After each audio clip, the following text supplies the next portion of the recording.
We love the idea of making a backyard bar. I mean, what's there not to love I know, about really, a backyard bar? And in Texas, you for sure need that. It's an essential. We found this table base, and so we thought it would make a great addition to our backyard at the Wonder Inn, and put a sink in it and make a little beverage bar. It's actually the perfect height because it's kind of counter height instead of being a little bit lower. The top's already gone. We don't even know where the top ever was. We never had the top. So we're just gonna repurpose this base instead of trashing it and turn it into our backyard bar. The first step in converting this into your backyard bar is to get all of your measurements. And as Dad always says, measure twice, cut once. So we're gonna get all the measurements, make sure we have a sink that is the right size that'll fit inside here, and then go search through our wood pile and find some wood to make the top out of. We found some salvage wood in the barn, we measured it and cut it to fit. So Amie and I found this old turquoise sink years ago. We fell in love with it. We had to buy it. We've been saving it for a long time because it really doesn't work for a house. It's super rusty, it already has holes, but it does work for this. It's gonna be perfect.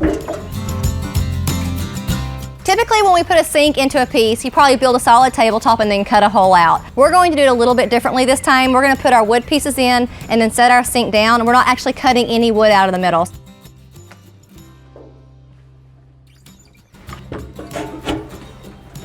Looking good. So then you nestle this last piece just right under the flange of the sink, and then you're gonna screw that one in. Okay.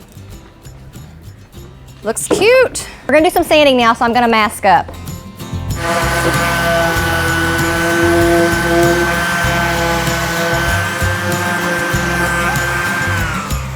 we're done sanding, and now we're just gonna add a few finishing touches. And no bar is complete without a bottle opener, so that's gonna be the first thing we add.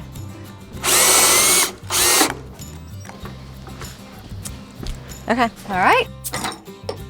There's so many things that you can add to kind of make it your own. You could add cutting boards, you could have a different type of top that you can cut on. The most important thing though I think you need to add is cold beer.